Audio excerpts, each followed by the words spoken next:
వాక్యంలోకి వెళ్దాం. కీర్తనల గ్రంథము 34వ కీర్తన మొదటి 3 వచనాలను చదువుకుందాం. Psalm 34 first 3 verses. నేనెల్లప్పుడూ యెహోవాను సన్నుతించెదను, నిత్యము ఆయన కీర్తి నా నోట నుండును. యెహోవాను బట్టి నేను అతిశయించుచున్నాను, దీనులు దానిని విని సంతోషించెదరు. నాతో కూడి యెహోవాను గణపరచుడి, మనము ఏకముగా కూడి ఆయన నామమును గొప్ప చేయుదము. దేవుడి వాక్యములను దీవించునుగాక. ప్రియ సంగమా, ఈరోజు కీర్తనాకారుడైన దావీదు దేవుణ్ణి స్తుతిస్తూ రాసిన ఒక కీర్తన దేవుడు మన ముందు ఉంచి ఉన్నారు. ఆ కీర్తనలోని మొదటి 3 వచనాలను మనం చదువుకొని ఉన్నాం. మనం చదువుకున్న ఈ వచనంలో మనం చూసినట్లయితే దావీదు చెబుతూ ఉన్నారు, నేను ఎల్లప్పుడూ అంటే ఎప్పుడు ఏ పరిస్థితుల్లోనైనా యెహోవాను సన్నుతిస్తాను, రోజు ఆయన గురించి పాడుతూ ఉంటాను,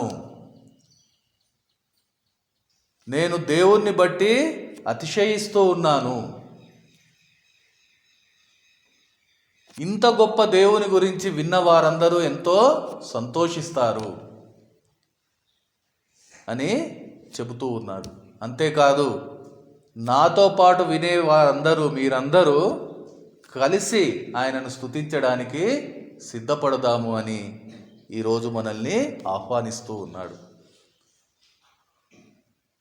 ఆ మాటలు వింటూ ఉంటే నిజంగా చాలా సంతోషం కలుగుతుంది. దేవునికి స్తోత్రం, హల్లెలూయా. దేవుని గురించి వింటూ ఉంటేనే ఎంతో సంతోషం మనకు కలుగుతూ ఉంది. అంటే ఆ మాటలు చెప్పే దావీదు, ఆ అనుభవాన్ని పొందిన దావీదు ఇంకా ఎంత సంతోషించి ఉండవచ్చు మనం ఒకసారి ఊహించుకోవచ్చు. ఇక్కడ ఒక ఆలోచన చేద్దాం మనం. ఎందుకంటే ఈరోజు మనమందరము ఏ ప్రతికూలతలు లేకుండా, ఒకవేళ ఏదైనా చిన్న చిన్న అడ్డంకులు ఉన్నా కూడా దేవుని సహాయంతో వాటన్నింటినీ దాటుకొని భయము భక్తితో ఇక్కడ చేరి ఉన్నాం. ఆయనను స్తుతించడానికి దేవుడు ఎంతో అనుకూల సమయం మనకిచ్చి ఉన్నారు. దేవునికి ఎన్నో వందనాలు. కానీ కీర్తనాకారుడైన దావీదు ఈ కీర్తన వ్రాసిన సమయంలో ఆయన పరిస్థితిని చూస్తే, ఈ కీర్తన సందర్భాన్ని మనం గమనిస్తే, ఎటువంటి పరిస్థితుల్లో దేవుణ్ణి కీర్తిస్తూ ఉన్నాడు, ఈ కీర్తన రాసి ఉన్నాడు. నీలా నాలా ప్రతి అనుకూలమైన పరిస్థితిలో ఆయన కూర్చొని ఈ కీర్తన రాసినట్టుగా లేదు. మనం ఆ కీర్తన పై భాగంలో చూస్తూ ఉంటాం ఆ సంఘటన, ఆ సందర్భాన్ని అక్కడ దేవుడు గుర్తు చేస్తూ ఉన్నాడు. సౌలు నుంచి ప్రాణ భయంతో పారిపోయిన పరిస్థితి. ఏదైనా తప్పు చేసి పారిపోయాడా అంటే లేదు. తాను చేయని తప్పు, తనకు సంబంధం లేని, తన ప్రమేయం లేని ఒక పరిస్థితి. అలాంటి పరిస్థితుల్లో ఆ సౌలు యొక్క అసూయకు కారణంగా అసూయ నుంచి తప్పించుకొని ప్రాణాలు కాపాడుకొనుటకు పరుగులు పెట్టిన ఒక సమయం, ఒక పరిస్థితి. అందులో భాగంగా ఇంకో రాజు చెంతకు చేరి అక్కడ కూడా ఉండలేని పరిస్థితి. ఆ పరిస్థితి నుంచి కొండలు గుహలు పట్టుకొని తిరుగుతూ, ఈ లోకరీతిగా ఏ ఆశ, ఏ ఆశ్రయము, ఏ ఆదరణ లేని పరిస్థితి, ఏమి చెయ్యాలో తెలియని పరిస్థితి, ఎటు పోలేని పరిస్థితి, ఎంతో ప్రతికూలమైన పరిస్థితి. ఒకసారి మనం ఆలోచన చేద్దాం, ఆ పరిస్థితి ఎలా ఉంటుంది. ఈరోజు ఇన్ని అనుకూలత మధ్యలో కూడా కొందరు దేవుణ్ణి స్తుతించలేని పరిస్థితుల్లో ఉంటూ ఉన్నారు. స్తుతించలేకపోతూ ఉన్నారు మనస్ఫూర్తిగా. ఈ సమయాన్ని ఎలాగో ఒకలాగా దాటించే ప్రయత్నం చేస్తూ ఉన్నారు. ఈ సమయాన్ని గడపడం వల్ల వాళ్ళు ఏ సంతోషం పొందలేకపోతూ ఉన్నారు, ఆ సంతోషాన్ని ఇతరులకు పంచలేకపోతూ ఉన్నారు. ఒకవేళ ఏదో కొద్దో గొప్ప సంతోషం వాళ్ళు చూపెట్టినా అది వాస్తవమా కల్పితమా అర్థం కాని అయోమయ పరిస్థితి. కానీ మనం ఈరోజు ఆలోచించాలి. వీళ్ళ గురించి కాదు, దావీదు గురించి ఆలోచించాలి. ఈ కీర్తన రాసిన దావీదు, ఎందుకంటే అతడు నీలా నాలా అనుకూలమైన పరిస్థితుల్లో ఈ మాటలు రాసి ఉండలేదు, ఈ కీర్తన రచించి ఉండలేదు. ఎంతో ప్రతికూలమైన పరిస్థితి. అలాంటి పరిస్థితుల్లో కూడా దావీదు దేవుణ్ణి స్తుతిస్తూ ఉన్నాడు. ఎందుకు స్తుతిస్తూ ఉన్నాడు? ఏదో కష్టం వచ్చిందని కాదు, లేకుంటే ఆదివారం అని కాదు. ఎందుకంటే చాలామంది ఈరోజు ఈ రెండు కారణాల వల్లనే దేవుని దగ్గరకు వస్తూ ఉన్నారు. ఒకటి, ఏదైనా కష్టం ఉందని, కష్టం ఉండే సమయం, లేకుంటే ఆదివారం. కానీ దావీదు చెబుతూ ఉన్నాడు, నేను ఈ కష్టం వచ్చిన పరిస్థితి కాదు, ఎప్పుడు ఎల్లప్పుడూ నేను దేవుణ్ణి స్తుతిస్తాను. అంటే కష్టమైన, సుఖమైన, అనుకూలమైన, ప్రతికూలమైన నేను ఆయనను సన్నుతిస్తాను. నిత్యము, ఏదో ఒక రోజు కాదు, ఒక ఆదివారమో, ఒక ప్రార్థన కూటమి రోజో కాదు, ఒక పండుగ దినమో కాదు, నిత్యము ఆయనను నేను కీర్తిస్తాను, నిత్యము నేను ఆయన గురించి పాట పాడతాను అని దావీదు చెబుతూ ఉన్నాడు. అందుకే మనం ఆలోచన చేయాలని నేను ఈరోజు మీకు మనవి చేస్తూ ఉన్నాను. ఎందుకంటే మనం ఆలోచన చేసే సమయం ఇది. ఎలా దావీదు ఇది చేయగలుగుతూ ఉన్నాడు? ఎలా అది సాధ్యమవుతుంది అతనికి? నిజంగా దావీదు ఉన్న పరిస్థితుల్లో మనం అలా ఉంటే ఇలా చేయగలమా? దీనికి మన అంతరంగమే సమాధానం ఇస్తుంది. ఎందుకంటే మన అంతరంగానికి బాగా తెలుసు ఆ సమాధానం.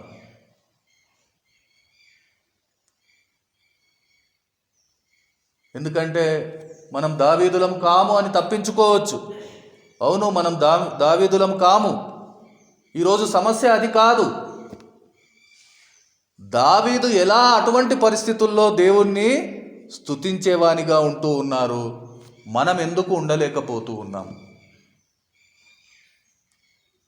మనం అన్ని అనుకూలతలు ఉన్న పరిస్థితుల్లో కూడా దేవుణ్ణి స్తుతించడానికి మనసు ఉంచలేకపోతూ ఉన్నాం. ఏంటి ఆ తేడా? ఇది అర్థం చేయడమే ఈరోజు మన సిద్ధపాటు. ఎందుకని అది అర్థం చేస్తేనే మనకు సమాధానం, దేవునికి మహిమకరం. ఆ సమాధానంతో దేవుణ్ణి ఈరోజు ఆరాధించడానికి ఇష్టపడదాం. అది అర్థం చేయడానికి వాక్యంలో 2వ వచనంలో ఒక మాటను దేవుడు మనకు చూపిస్తూ ఉన్నారు. ఇక్కడ మనం చూస్తూ ఉన్నాం, యెహోవాను బట్టి నేను అతిశయించుచున్నాను. అదే ఈరోజు మన అన్ని ప్రశ్నలకు సమాధానం. అదే ఈరోజు మన ఆరాధనకు ధ్యానాంశం. దావీదు దేవుణ్ణి బట్టి అతిశయిస్తూ ఉన్నాడు. అందుకనే ప్రతి పరిస్థితుల్లో అతను దేవుణ్ణి ఆరాధిస్తూ ఉన్నాడు. ఈ సమయంలో దావీదు దేనిని బట్టి దేవుణ్ణి అతిశయిస్తూ ఉన్నాడు అనేది మనం అర్థం చేయవలసిన అవసరం ఉంది. ఆ అతిశయానికి కారణమైన దేవుని గూర్చి దావీదు అనుభవం ఏం చెబుతూ ఉంది? వాక్యపు ఊటలో నుంచి వచ్చిన కొన్ని మాటలను మనము ఈరోజు ధ్యానించడానికి ఇష్టపడతాం. మొదటగా మనం చూస్తే కీర్తనల గ్రంథము 5:7, సామ్ 5:7. నేనైతే నీ కృపాతిశయమును బట్టి నీ మందిరములో ప్రవేశించెదను, నీ ఎడల భయభక్తులు కలిగి నీ పరిశుద్ధాలయము దిక్కు చూచి నమస్కరించెదను. ఇక్కడ దావీదు దేవుణ్ణి బట్టి అతిశయించుటకు ఉండే మొదటి కారణం మనం చూస్తూ ఉన్నాం. అదేంటి అంటే దేవుని కృప. ఆయన కృపను మనం అర్థం చేయకుండా ఈరోజు మనం ఆయనను ఆరాధించలేము, ఆయనను బట్టి అతిశయించలేము. ఎందుకంటే ఈరోజు ఈ జీవితమే ఆయన కృప. ఎన్నోసార్లు ఈ కృప గురించి అనేక మాటలు విని ఉన్నాం, చెప్పుకున్నాం. కానీ ఏమవుతుందంటే ఇది మాటల వరకే పరిమితం అవుతుంది. దాన్ని నిజంగా మనం అర్థం చేయలేకపోతూ ఉన్నాం. అర్థం చేస్తే మనం కూడా దావీదులా ఈ మాటలు చెప్పగలుగుతాం. మళ్ళొకసారి మనం ఈ కృప గురించి వినడానికి ఇష్టపడదాం. మనందరికీ తెలుసు, కృప అంటే అర్హత లేని వానికి అర్హతనిచ్చినదే కృప. నిజానికి మనకు జీవించడానికి అర్హత లేదు. ఎందుకంటే మనం పాపంలో పుట్టి ఉన్నాం, పాపంలో పెరిగి ఉన్నాం, పాపంతో నిండిన జీవితాన్ని జీవించి ఉన్నాం. పాపం వలన వచ్చు జీతము మరణమని మనకు తెలిసినప్పుడు ఆ జీవించడానికి మనకున్న అర్హత ఏంటి? ఏ అర్హత మనకు లేదు.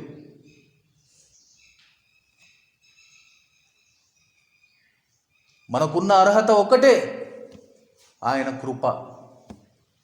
అలా ఏ అర్హత లేని మనలను ఏర్పరచబడిన వంశముగా, రాజులైన యాజక సమూహముగా, పరిశుద్ధ జనముగా, దేవుని సొత్తైన ప్రజలుగా చేసింది ఆయన కృప. జీవించడానికి అర్హత లేని మనకు జీవితాన్ని ఇచ్చింది, నిత్య జీవాన్ని అనుగ్రహించింది. ఆ నిత్య జీవానికి మార్గాన్ని సిద్ధం చేసింది. అది దేవుని కృప. ఈరోజు ఏ యోగ్యత లేని, ఏ అర్హత లేని నీవు నేను ఇంత గొప్ప రక్షణ, ఇంత గొప్ప కాపుదల అనుభవిస్తూ ఉన్నామంటే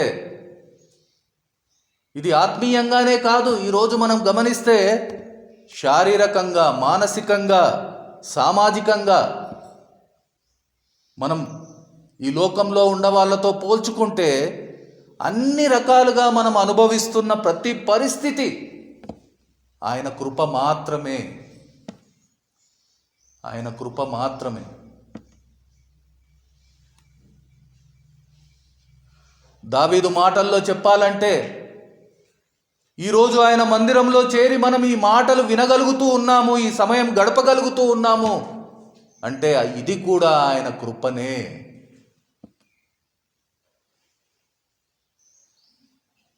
దేనికి మనకు ఏ అర్హత లేదు, ఏ యోగ్యత అంతకన్నా లేదు. దీనంతటికీ కారణం, మూలం, సమస్తం దేవుని కృప.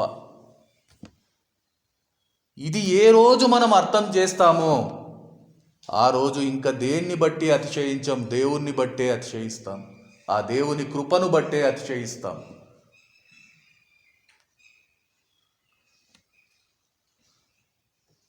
ఆయన కృపా సత్య సంపూర్ణుడైన దేవుడు. ఆయనను, ఆయన కృపను ఎరగని జీవితం ఆయన యందు ఏ రోజు అతిశయించదు.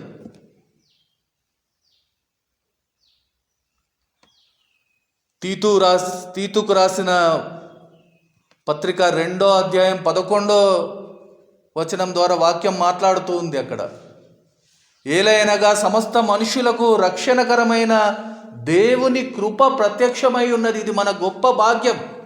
ఈరోజు ఈ కీర్తన రాసిన దావీదుకు లేని భాగ్యం. ఆ ప్రత్యక్షత, ఆ ప్రభు యేసు దావీదు అయితే ప్రవచన పరంగా ఎరిగి ఉన్నాడు, కానీ మనమైతే ఆ ప్రత్యక్షతను పొందుకున్నాం, ఆ ప్రత్యక్షతను అనుభవిస్తూ ఉన్నాం, ఆ క్రీస్తును అనుభవిస్తూ ఉన్నాం, ఆ క్రీస్తు ప్రేమను అనుభవిస్తూ ఉన్నాం. ఇదే దేవుని కృప. అందుకనే ఆ దేవుణ్ణి బట్టి అతిశయించుటకు, ఆరాధించుటకు ఆయన కృప మాత్రమే ఆధారమై ఉన్నది. ఆ కృపను అర్థం చేయలేని ఏ పరిస్థితి ఎన్నడూ ఆయనను ఆరాధించలేదు. ఆయన కృపను మనము అర్థం చేయవలసిన వారమై ఉన్నాం. రెండవదిగా చూస్తే కీర్తనల గ్రంథము 25:6, సామ్ 25:6, అక్కడ మరొక పరిస్థితిని దేవుడు చూపెడుతూ ఉన్నాడు. యెహోవా నీ కరుణాతిశయములను జ్ఞాపకం చేసుకొనుము. ఆయనను అతిశయించడానికి మరొక కారణం ఇక్కడ దేవుడు గుర్తు చేస్తూ ఉన్నాడు. ఆయన కరుణా సంపూర్ణుడై ఉన్న దేవుడు, కనికర సంపన్నుడై ఉన్న దేవుడు. ఆ కరుణను మనం అర్థం చేయకుండా, ఆ కనికరాన్ని మనం అర్థం చేయకుండా అతిశయించలేము, ఆయనను బట్టి అతిశయించలేము. కృప, కరుణ, కనికరం, జాలి, దయ ఇవన్నీ ఒకే అర్థాన్ని ఇచ్చే మాటలుగా మనకు కనిపిస్తూ ఉంటాయి. కానీ ఆయన కరుణ, కనికరంని మనం అర్థం చేయాలంటే ఒక చిన్న మాట మనము ఇక్కడ అర్థం చేయవలసిన వారమై ఉన్నాం. మనం చూశాం, కృప అంటే అర్హత లేని వానికి అర్హతనిచ్చేదే కృప.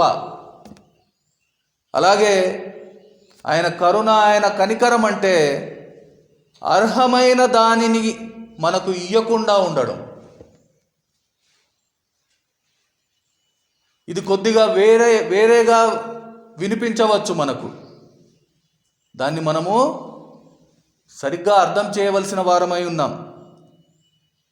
అర్హమైన దానిని మనకు ఇవ్వకుండా ఉండడమే దేవుని కనికరం. అది ఎలా అంటే, నిత్య నరకమునకు వెళ్ళడానికి మనకు అన్ని అర్హతలు ఉన్నాయి. తప్పించుకోవడానికి ఏ యోగ్యత లేదు మన దగ్గర. ఖచ్చితంగా మనం దానికి అర్హులం. కానీ దేవుడు అది మనకు ఇవ్వలేదు. అది ఆయన కనికరం, అది ఆయన కరుణ, అది ఆయన జాలి, అది ఆయన దయ. ఇంకా చెప్పాలంటే చెడిపోవడానికి, పడిపోవడానికి, పాడైపోవడానికి, తప్పిపోవడానికి, నశించిపోవడానికి అన్ని అర్హతలు మనకున్నాయి. మన ఆశలు, మన ఆలోచనలు, మన మాటలు, మన క్రియలు, మన నిర్ణయాలు ఇవన్నీ మన యోగ్యతలు ఆ పరిస్థితి పొందడానికి. 100% మనం ఎలిజిబుల్ ఆ పరిస్థితి పొందడానికి. అర్హులం మనం, ఏ సందేహము లేదు. కానీ ఆ అర్హమైన దాన్ని ఆయన మనకు ఇవ్వలేదు. ప్రతి పరిస్థితుల్లో ఆయన మనల్ని కాపాడుతూ ఉన్నారు. పడిపోయిన పరిస్థితుల్లో లేవనెత్తుతూ ఉన్నారు. కృంగిపోయిన పరిస్థితుల్లో బలపరుస్తూ ఉన్నారు, సరిచేస్తూ ఉన్నారు, స్థిరపరుస్తూ ఉన్నారు. ఇది ఆయన కనికరం, ఇది ఆయన కరుణ.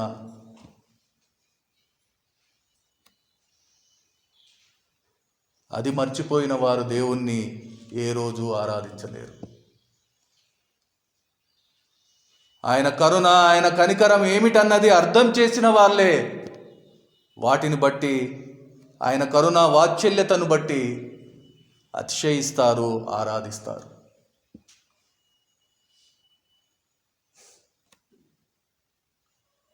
మూడవదిగా మనం చూస్తే పరమగీతం 2వ అధ్యాయం 5వ వచనం, సాంగ్ ఆఫ్ సొలొమన్, చాప్టర్ 2 verse 5. ప్రేమాతిశయము చేత నేను మూర్ఛిల్లుచున్నాను. ఇక్కడ కూడా దేవుణ్ణి బట్టి అతిశయించడానికి ఒక కారణాన్ని మనం చూస్తూ ఉన్నాం. ఆయన ప్రేమ. ఆయన ప్రేమ స్వరూపుడై ఉన్న దేవుడు. ఒక్క మాటలో చెప్పాలంటే ఆయన ప్రేమై ఉన్న దేవుడు. ఆయన అనాది సంకల్పానికి మూలమైన ప్రేమ. ఆ ప్రేమకు ప్రతిరూపమే ఈరోజు మన రక్షణ జీవితం. వాక్యం చెబుతూ ఉంది, యోహాను 3:16, దేవుడు లోకమునెంతో ప్రేమించెను, కాగా ఆయన తన అద్వితీయ కుమారునిగా పుట్టిన వాని యందు విశ్వాసముంచు ప్రతివాడును నశింపక నిత్య జీవము పొందునట్లు ఆయనను అనుగ్రహించెను. అది దేవుని ప్రేమ. ఆ ప్రేమే పరలోకం విడిచి భూమి మీదకి వచ్చింది. ఆ ప్రేమే ఆ శిలువ మీద మన కోసం మరణించింది. ఆ ప్రేమే నీకు నాకు నిత్య జీవం అనుగ్రహించింది. ఆ ప్రేమే నిన్ను నన్ను పెంచింది, నీకు నాకు ప్రేమను పంచింది, నీ పొరుగు వారికి పంచమని ఆజ్ఞాపించింది. ఈరోజు కూడా ఆ ప్రేమే నిన్ను నన్ను విడువక ఎడబాయక ప్రేమిస్తూ ఉంది. ఆ ప్రేమను అర్థం చేయకుండా, ఆ ప్రేమను అనుభవించకుండా, ఆ ప్రేమను ఇతరులతో పంచకుండా ఆయనను ఆరాధించలేము, ఆయన యందు అతిశయించలేము.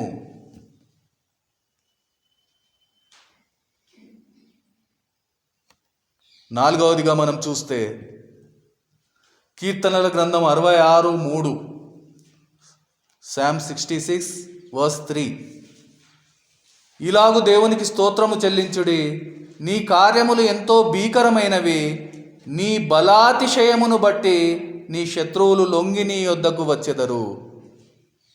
ఇక్కడ ఆయనను బట్టి అతిశయించడానికి మరొక కారణాన్ని మనం చూస్తూ ఉన్నాం. అది ఆయన బలం. దావీదు ఆయన బలాన్ని బట్టి అతిశయిస్తూ ఆయనను స్తుతించేవానిగా ఉంటూ ఉన్నాడు. ఆయన మహాబలవంతుడైన దేవుడు, సర్వశక్తిమంతుడై ఉన్న దేవుడు.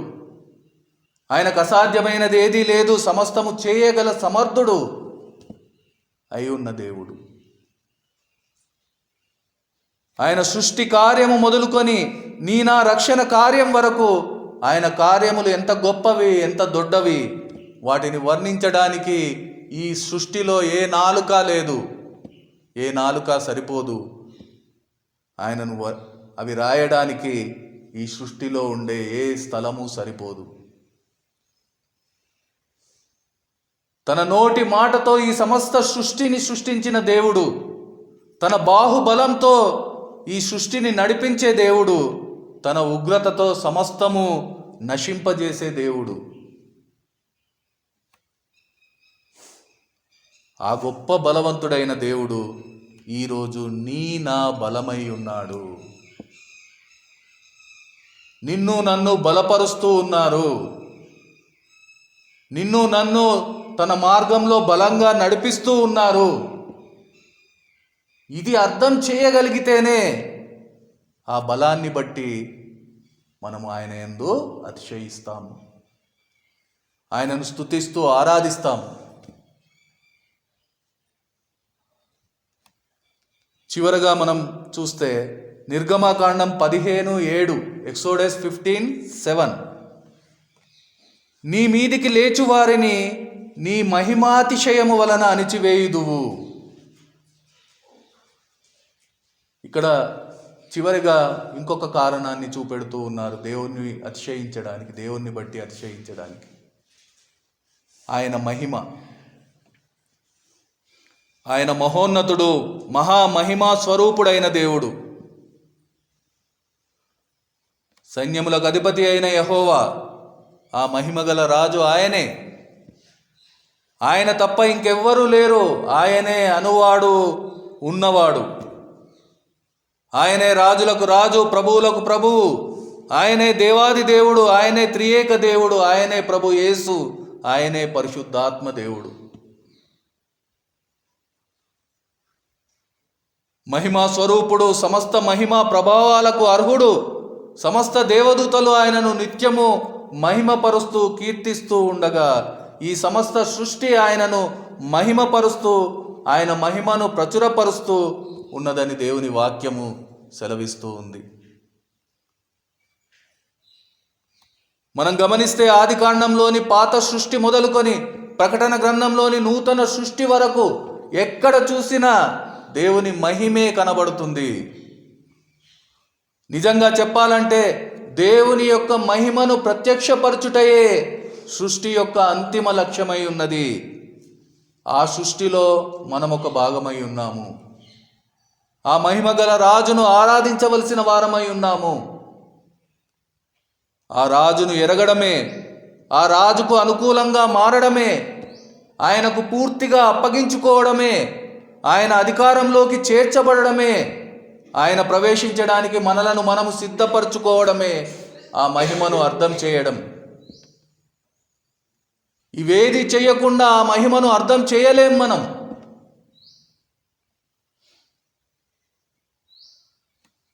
ఆ మహిమను అర్థం చేయలేని పరిస్థితి ఏ రోజు ఆయనను బట్టి అతిశయించదు, ఆయనను ఆరాధించదు.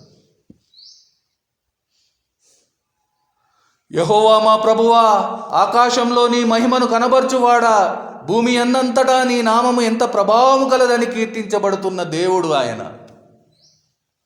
అంతేకాదు, దేవుని కంటే వానిని కొంచెం తక్కువ వానిగా చేసి ఉన్నావు. మహిమ ప్రభావములతో వానికి కిరీటము ధరింపజేసి ఉన్నావని చెప్పబడినట్లు నిన్ను నన్ను ఆ మహిమలో చేర్చుటకు ఇష్టపడుతున్న దేవుడు ఆయన. దానికోసం తన సమస్త మహిమను విడిచి రిక్తునిగా ఈ లోకంలోకి వచ్చిన దేవుడు ఆయన. ఈరోజు కూడా నిన్ను నన్ను ఆ మహిమలోకి చేర్చుటకు తండ్రి కుడిపార్శ్వమున కూర్చొని నీకోసం నా కోసం విజ్ఞాపన చేస్తున్న దేవుడు ఆయన. త్వరలో నిన్ను నన్ను ఆ మహిమైశ్వర్యంలోకి తీసుకెళ్ళడానికి ఆ మహిమ ఆకాశంలో నుండి రానై ఉన్న దేవుడు ఆయన. ఇది ఆయన మహిమ. దాన్ని బట్టి అతిశయించని వాడు ఏ రోజు ఆయనను ఆరాధించలేడు. ఇవన్నీ అర్థం చేసిన దావీదు ఈరోజు మనతో మాట్లాడుతూ ఉన్నారు. ఆయన చెబుతూ ఉన్నారు, యెహోవాను బట్టి నేను అతిశయించుచున్నాను, అందుకనే నేను ఎల్లప్పుడూ యెహోవాను సన్నుతించుదును, నిత్యము ఆయన కీర్తి నా నోట ఉండును అంటూ నిన్ను నన్ను కూడా ఆయనను ఆరాధించడానికి సిద్ధపరుస్తూ ఉన్నారు. సంగమా, నీవు నేను సిద్ధమా?